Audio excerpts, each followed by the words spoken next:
अब है null vector या फिर जीरो वेक्टर।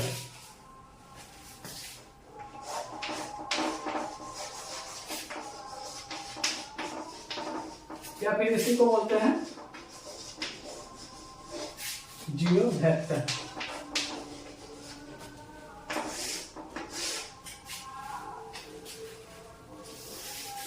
इस जीरो वेक्टर में क्या होता है कि हम लोगों ने देखा था कि वेक्टर के पास क्या चीज होता है, मैग्नीट्यूड होता है, और दूसरा क्या होता है, डायरेक्शन होता है। वेक्टर के पास एक दो चीजें होती है, मैग्नीट्यूड और डायरेक्शन। तो जीरो वेक्टर में क्या होता है कि इसका मैग्नीट्यूड जो होगा वह जीरो होता है, और डायरेक्शन जो है वह इनडिटरमिनेट डायरेक्शन होता है। यानी कि कह सकते हैं कि डायरेक्शन होता ही नहीं है। आप कहेंगे कि सर जब मैग्नीट्यूड भी जीरो है, डायरेक्शन भी नहीं है, तो फिर पढ़ने से क्या फायदा, इसको क्यों पढ़े? मान लेते हैं बॉस है यहां पे,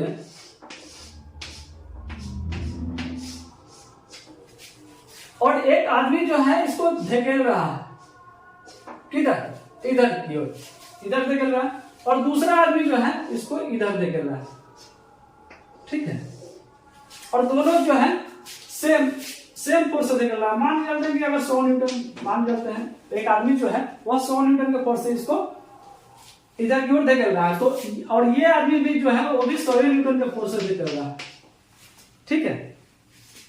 तो इस पे कितना फोर्स लग रहा है, एक इधर लगा रहा है फोर्स, और दूसरा आदमी जो है इधर फोर्स लगा रहा है। टोटल फोर्स अगर यहां पे देखिए तो जीरो लग रहा है। क्या लग रहा है, जीरो लग रहा है। तो यहां पे अगर पूछा जाए कि टोटल फोर्स कितना लग रहा है, तो टोटल फोर्स तो जीरो लग रहा है, और किधर डायरेक्शन जो है लग रहा है, तो डायरेक्शन भी आप नहीं बता सकते, इनडिटरमिनेट डायरेक्शन, यानी कि डायरेक्शन भी नहीं है। तो इसलिए थोड़ा सा पढ़ना, ये सब चीजें केसेस को जानने के लिए थोड़ा सा हमको पढ़ना जरूरी हो जाता है। किसको, तो भाई जीरो वेक्टर को, ठीक है, क्लियर। लिख सकते हैं a vector having zero magnitude and indeterminate direction या फिर no direction is called zero vector. अब है यूनिट वेक्टर।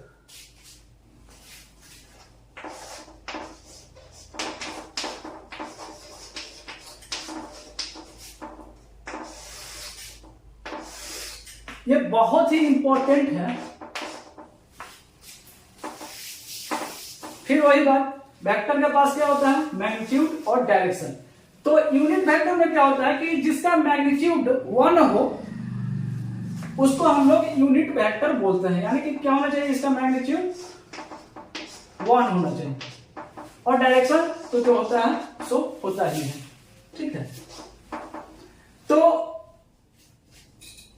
सिंपल सा है, लिख सकते हैं a vector having 1 magnitude is called unit vector. तो आप कहिएगा कि कितना आसान है, 1 है, सिर्फ मैग्नीट्यूड 1 है, और आप कह रहे हैं कि बहुत हार्ड है। अब बताइए कि इतना हल्का है तो इंपॉर्टेंट कैसे हो सकता है।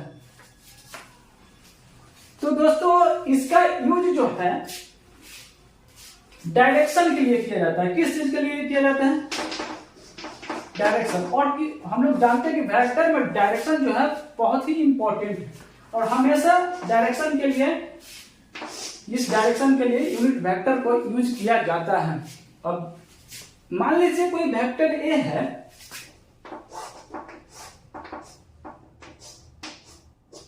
ठीक है, कोई वेक्टर ए है, तो कोई भी वेक्टर में क्या होता है, मैग्नीट्यूड और डायरेक्शन दोनों होते हैं। तो इसके पास दोनों चीज हैं, और इक्वल टू वेक्टर ए, और यहां पे क्या किया कि मोड लगा दिए। जैसे ही मोड लगा दिए इसका मतलब है कि सिर्फ आप वेक्टर ए का मैग्नीट्यूड बता रहे हैं। तो भाई इसका डायरेक्शन कहां गया, तो साथ साथ डायरेक्शन लिख देंगे, वेक्टर ए में कैप लगा देंगे, ठीक है। ये तो मैग्नीट्यूड हो गया और ये डायरेक्शन हो गया। यहाँ पे सीधे ऐसे लिखते हैं तो इसका मतलब है कि मैग्नीट्यूड और डायरेक्शन दोनों है। इसमें क्या कर दिया कि मैग्नीट्यूड को अलग लिख लिए और साथ में डायरेक्शन अलग लगा दिए, ठीक है। तो यहां से हम लिख सकते हैं, इसको कैप बोलते हैं, कैप, यही है यूनिट वेक्टर।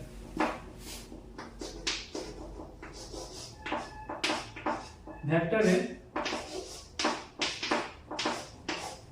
ठीक है। यहां से इस तरह का डिफिनेशन आप लिख सकते हैं, it is defined as the ratio of the vector and magnitude of the vector. मतलब कोई भी वेक्टर है, डिवाइड उसको अगर उसी का मैग्नीट्यूड से डिवाइड करेंगे तो उसका यूनिट वेक्टर निकल जाएगा। या फिर ऐसे भी इसको लिख सकते हैं, unit vector equal to vector by magnitude of the vector, ठीक है। कोई वेक्टर होना चाहिए, vector by magnitude of the vector. Vector से वेक्टर को डिवाइड करेंगे मैग्नीट्यूड ऑफ द वेक्टर से तो हमें यूनिट वेक्टर मिल जाएगा। अब आपको ज्यादातर इस तरह का मिलेगा, आपको आई कैप, जे कैप या फिर के कैप, ठीक है। आपको फिजिक्स में इस तरह का आपको यूनिट वेक्टर मिलेगा। तो हम बता रहे हैं आपको, ये होता है एक्स एक्सिस और ये होता है वाई एक्सिस और ये जेड एक्सिस। ये तो आप लोगों ने पढ़ा ही है, एक्स वाई जेड। तो एक्स एक्सिस की ओर अगर डायरेक्शन दिखाना हो तो हम आई का यूज करते हैं, आई कैप। वाई एक्सिस की ओर दिखाना हो जे का इस्तेमाल करते हैं, जे यूनिट वेक्टर। और जेड की ओर अगर हमको डायरेक्शन दिखाना है तो यूनिट वेक्टर के का इस्तेमाल करते हैं, ठीक है, के कैप, ठीक है। कहीं भी आपको अगर कुछ भी लिखा हुआ मिल जाए, जैसा कोई डिस्प्लेसमेंट 4i या समथिंग कुछ भी लिखा हुआ मिल जाए, तो आप समझ जाइए कि अगर आई लगा हुआ है तो एक्स एक्सिस की ओर, जे लगा हुआ है तो वाई एक्सिस की ओर, के लगा हुआ है तो जेड एक्सिस की ओर। दोस्तों कितना इंटरेस्टिंग बात है ना, मतलब पूरी दुनिया के पास यूनिट होता है, लेकिन जिसका नाम ही है यूनिट, उसी का कोई यूनिट नहीं होता। मतलब बेचारा का बताइए, जैसे सबका यूनिट होता है लेकिन इसी का यूनिट नहीं होता, जिसमें कि सबका दिशा दिखाने का भी काम करता है, लेकिन इसी का यूनिट नहीं है। लिख सकते हैं यूनिट वेक्टर का कोई यूनिट नहीं होता है।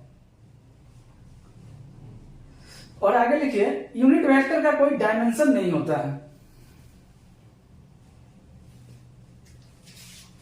और इसका उपयोग जो है दिशा दिखाने के लिए किया जाता है।